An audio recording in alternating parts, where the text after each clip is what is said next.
Chef Jess Thomas. Here she is with a recipe for coconut lentil soup. Well, we thought winter was over, but I guess not. So let's warm up with this coconut lentil soup. Hey y'all, this is Jess.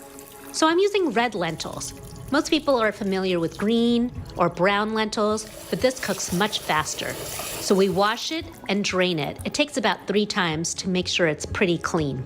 We're adding a teaspoon of salt, and I'm adding a couple of teaspoons of this bouillon paste. It's much better, tastier, and healthier than those squares. So we're bringing this all to a boil with 6 cups of water. When it comes to a boil, I turn down the heat, and then I cover it. I let that cook for 10 minutes. Meanwhile, I'm going to saute my aromatics. First, I've got a cup of chopped onions. I want to caramelize this, so I'm cooking it low and slow with half a teaspoon of salt. Then I'm going to chop up some garlic. You could also use a garlic press.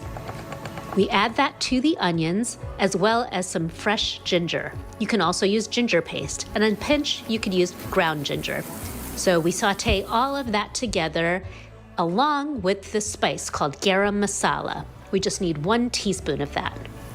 The word masala actually means blend, so it's a spice blend. I made this myself, but you could definitely buy it at the Indian grocery store. Now, after sauteing for just a couple of minutes, I'm adding this light coconut milk.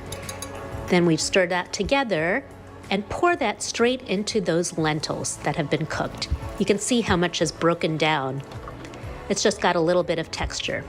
I'm going to cook that for another 15 minutes. Meanwhile, to garnish, I just chopped up some tomatoes, sprinkled some salt on it so I could put that on the top.